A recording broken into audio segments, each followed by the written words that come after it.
Good evening and welcome back to my YouTube channel, Defining Virtuosity. This is Odin Rathnam here, professor of violin at Cleveland State University.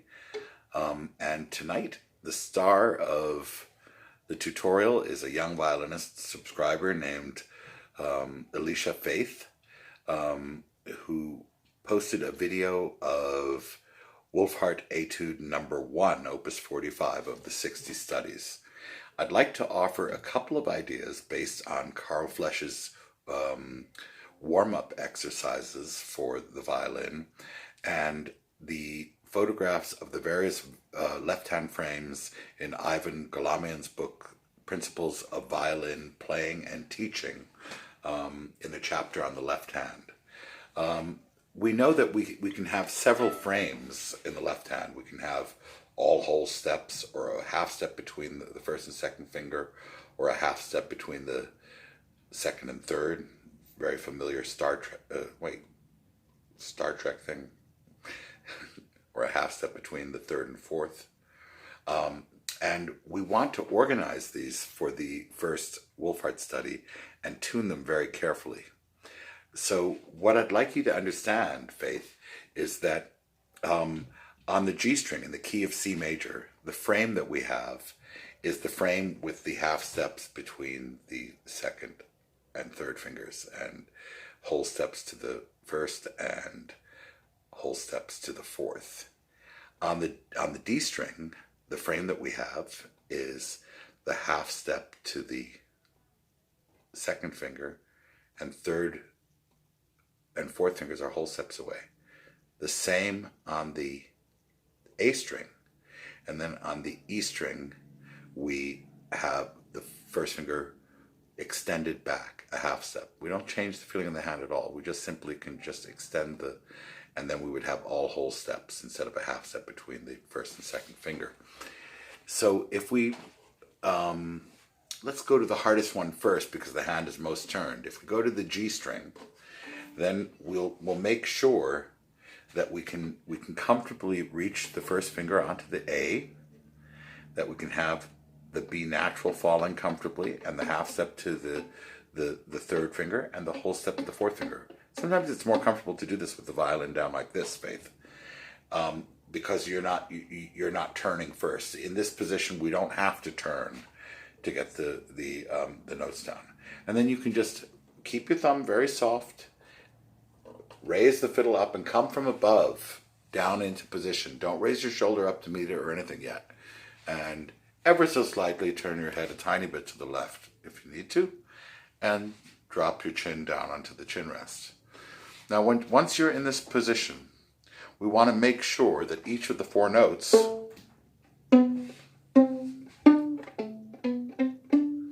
are in tune. And then what I would like you to do is put a metronome on and practice lifting and dropping each of the fingers very, very, lift them very far in the beginning to reach them back and drop them in place, and have a metronome clicking along, off, on, off, on, off, on. Same with the second finger, same with the fourth finger. Now, a little word of warning about the third finger.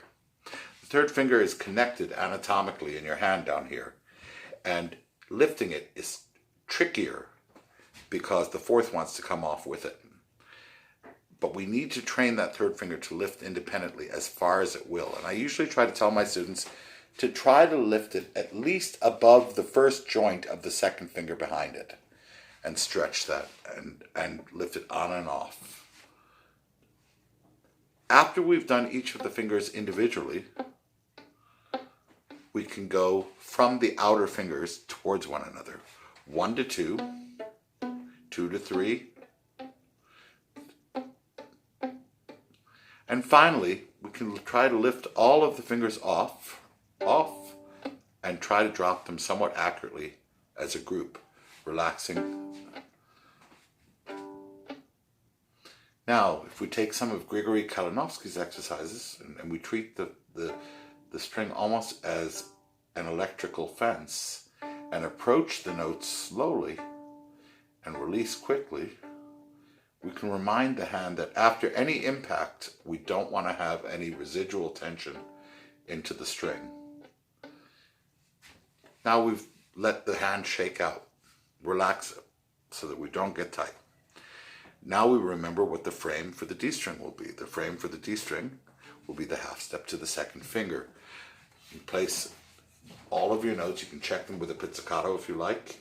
Maybe start from the fourth finger even.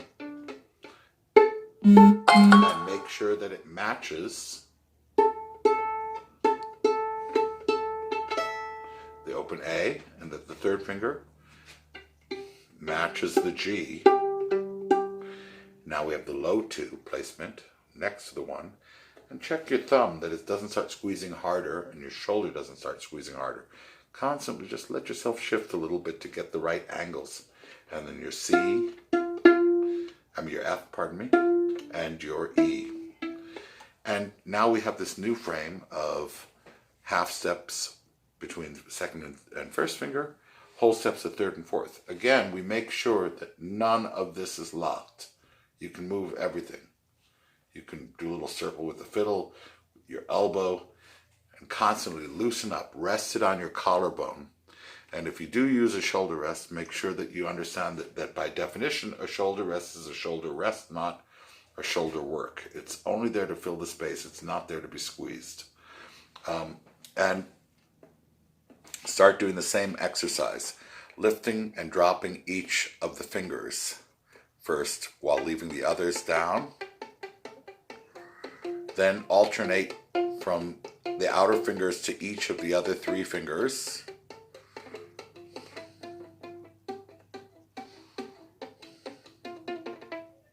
Then do the electric fence exercises.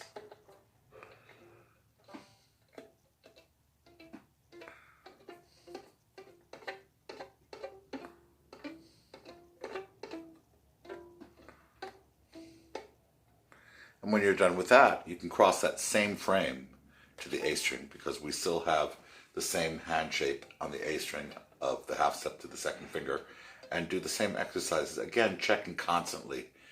If you have to, let your arm down and go back and try to find the frame. And these taps do not have to be very hard. They have to be sudden. And you don't want to practice out of tune, or you'll get very good at it because you're repeating the exercise. And then you want to make sure that you do the same with the fingers on the E string. Now, the only change between the A and the E string here is that the first finger extends back a half step. There's no additional tension to make that larger interval. You don't have to get tight for that, because you already found the 2, 3, and 4. So just relax, get your first finger back a half step onto the E string, and actually maybe even practice that while leaving the other 3 fingers on the A string, and lift and drop that. Then bring your 2 over, then you can bring your 3 over, and your 4 over. So now we've established a half step from the first finger to the index finger on the E string, and then the remainder of the fingers are all whole steps. The frame is exactly the same on the A string, except that the 1 is no longer extended back from the hand at all. Okay? And this frame is identical on the D and A string. You can even practice putting fifths down.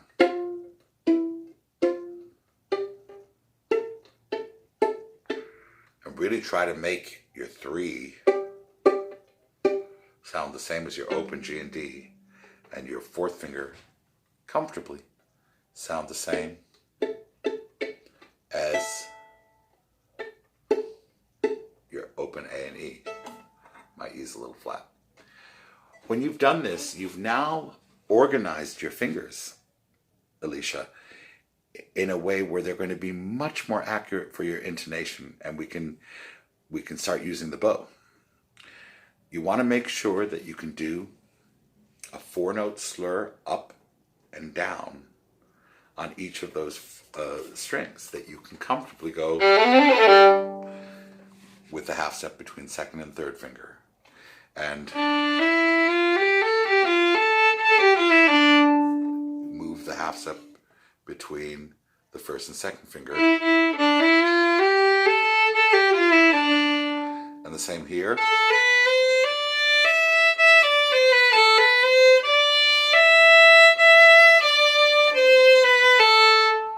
And here the 2, 3, and 4 are the same, and the 1 is brought back.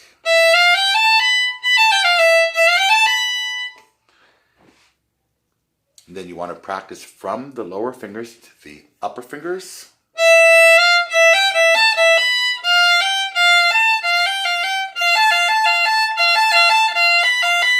And always release tension, because we've tucked the arm and turned the hand. Release tension in the opposite direction as you're working. Make sure you tuck enough to reach them, but don't add tension forward in rotation at the shoulder or in the hand this way as you're reaching for things. That's bad. It's much better if we have enough and we can release the other way. You'll feel it immediately in all of your muscles that feels like it's not working so hard. And work from the outer fingers to the other side of the hand in both directions.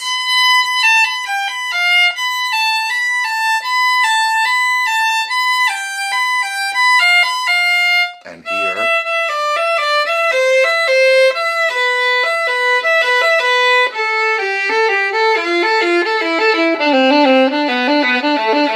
And the other way.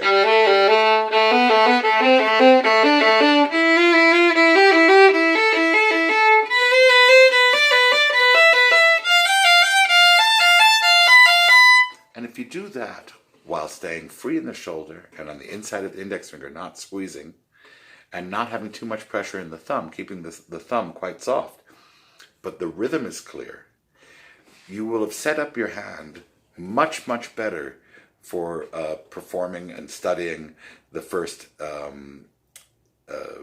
etude of Wohlfahrt, Opus 45. Now, if I take the music, give me 1 second, and we start discussing how we can practice it.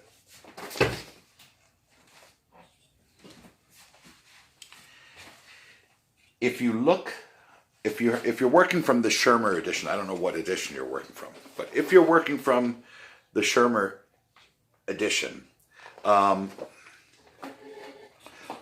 the study are some variations to practice. And I'm going to suggest that we do 2 types of work first. The first is for correlation. Stop the bow between strokes and learn a martelé. A martelé just means the same as a collé mixed with a détaché, the long detached stroke. If we have a little collé at the beginning, we create a catch. And the bow comes to a stop and we recatch the string. And it comes to a stop and we recatch the string. Very, very good stroke. I'll tell you why. You can monitor how your arm weight feels in between the sounds, and you can monitor that the finger is ready for the next note, in fact, that you've placed the next note, and that the bow is caught on the string that note is on and ready to articulate it.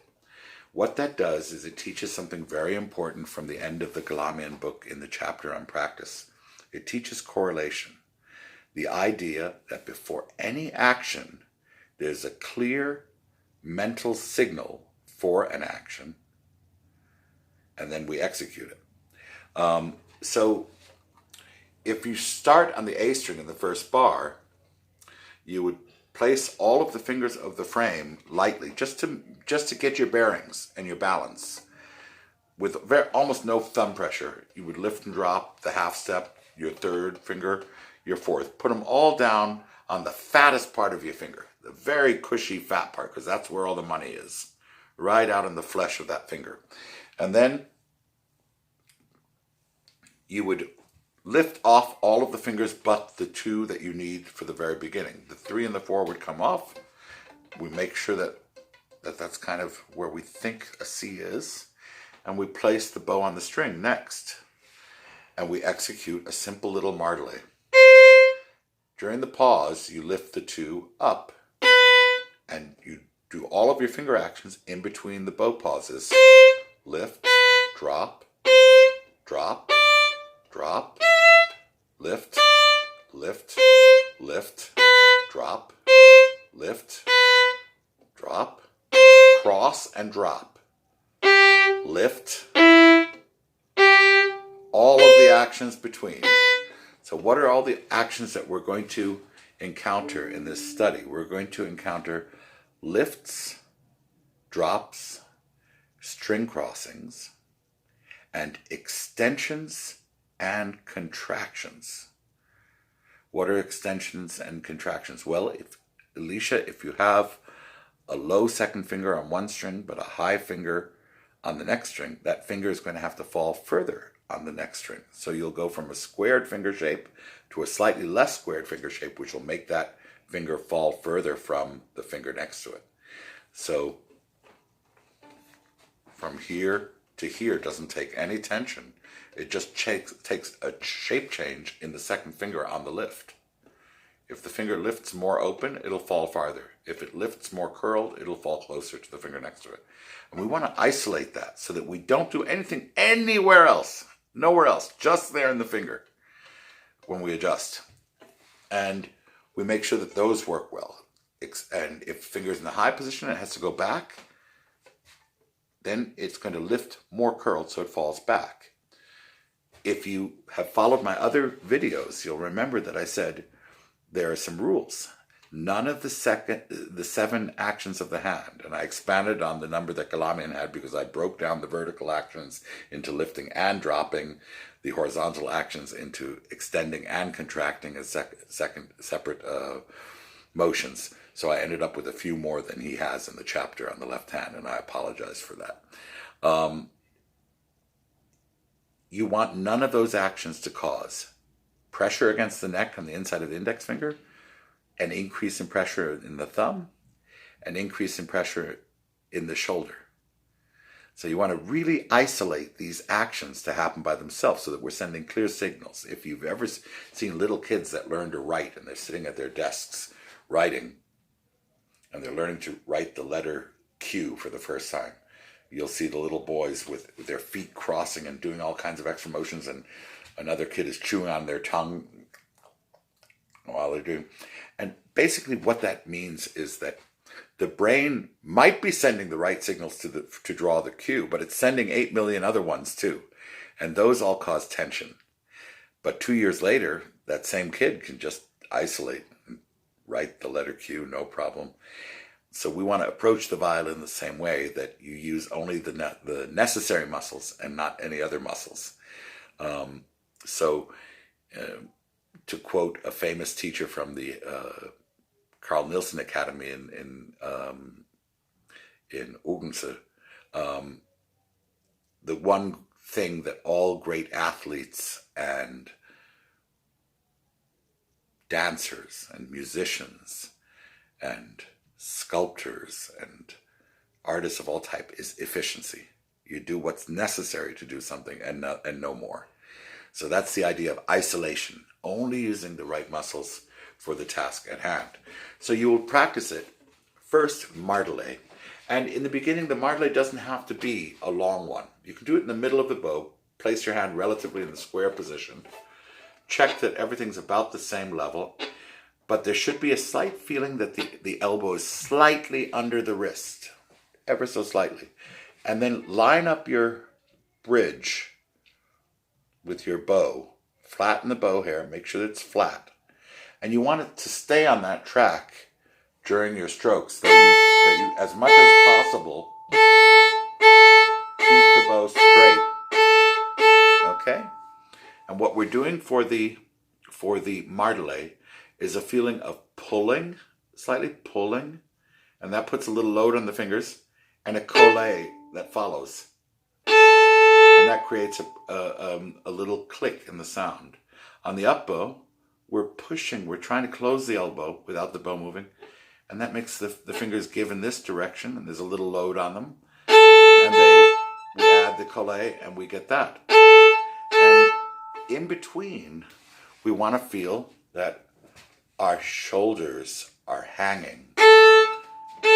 We're not lifting the bow out of the string, we're just hanging. then you'll get a nice clean vowel sound. You can think of the beginning of the notes as a consonant, like a P or a K or a T, and you can think of the vowel portion as the horizontal motion of the arm, opening and closing at the elbow. And listen for that sound that is not forced ever.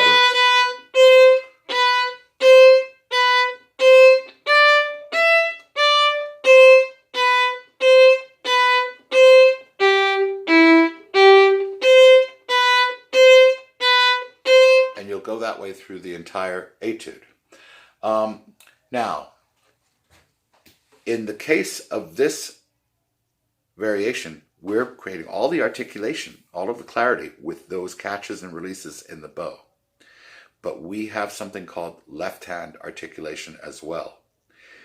In order to work on left-hand articulation, Alisha, what I would suggest you do is take the variation that has 4-note slurs and practice that one. And take the one that has chained bowings and practice that. Those are the third from the last on the top line of variations and the last line on the top of the variations. The first one is simply a 4-note slur, so we can still do a catch at the beginning of the 4-note slurs for now.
On it that way.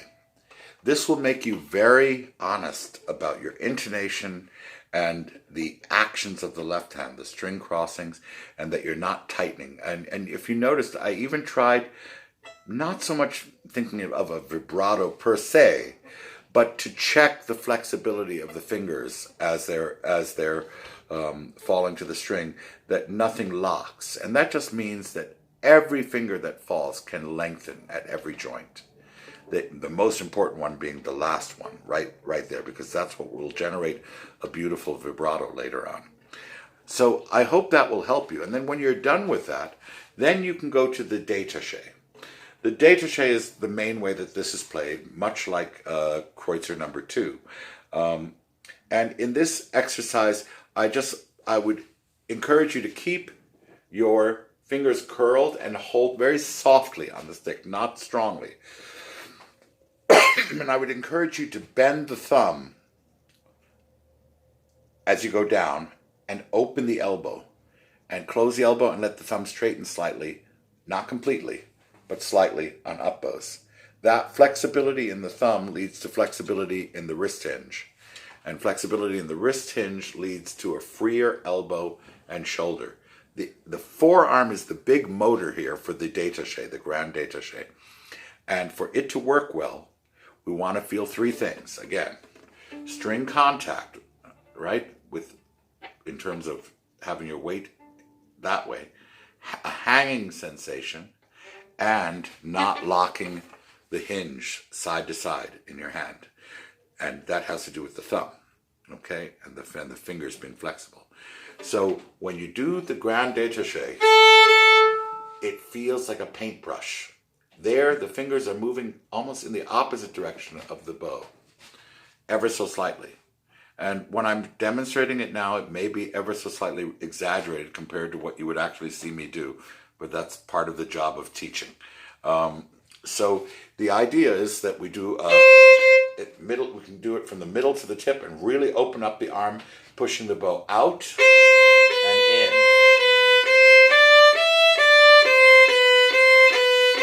Now a little note on this. If you're already pushed out, you're not going to be comfortable. You have to be parallel to the bridge at the beginning of any sound, at the sounding point.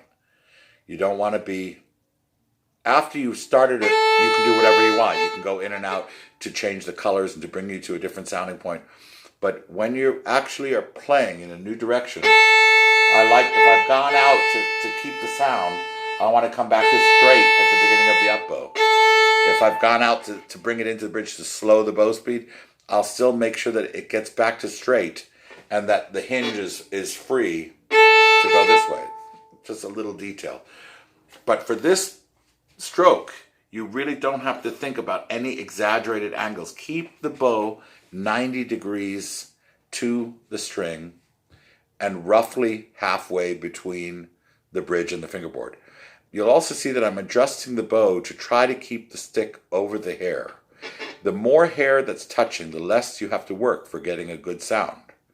We can deliberately turn the bow sometimes. Okay, almost never this way. But in general, it's good if you try to keep the bow hair right under the stick. You won't have to work as much and you'll get a broader tone more easily by doing that. So then you go through the whole study with the grand détaché, sort of.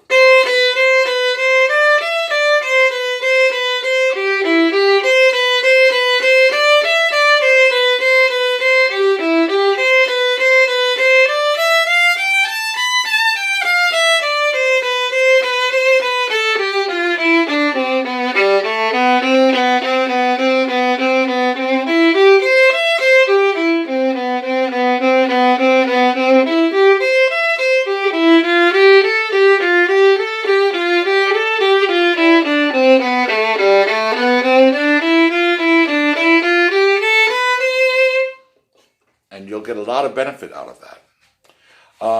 The other bowing that I suggested, the last variation on the top line of variations, is to just go one down bow.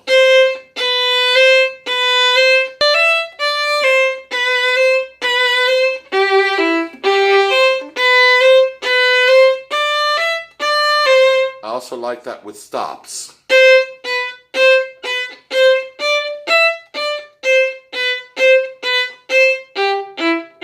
Remember, the collet plus a nice vowel makes all of the articulations very easy. You don't have to work hard for them. Once there's a little load of pulling or pushing and the fingers are relaxed and can go in this direction, I refer you back to my classes at Juilliard on the 5 actions of the bow arm. This horizontal action of the bow, being able to move it that way, as though it were in a tube, you know? Imagine it was in a poster tube, like you get the posters in, because it has to travel straight when we guide it, right? It feels like I'm pushing it out of the hand and in, like I'm doing this. But when I do that with the bow dangling like that, it's going to go straight, parallel to the bridge. I want to stay parallel in both directions. So that will create a good articulation for those. And again, between the sounds, you're hanging. I see so many times when people start doing martelets, they bear down into the string and then they lift their arm out during the vowel. That ruins the vowel sound and it creates a forcing on the attack. So then you hear a martelet, you can hear it clearly when they do it. That's not releasing the string. The string won't ring. If you can feel your arm hanging, but you can release the string, everything will ring. Even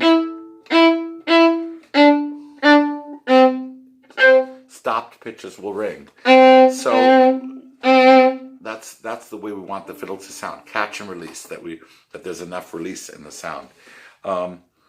So that's a little tutorial for you, and I hope this helps you. Thank you for subscribing to my channel, Alisha, and good luck with everything. You're doing fantastically. Take care.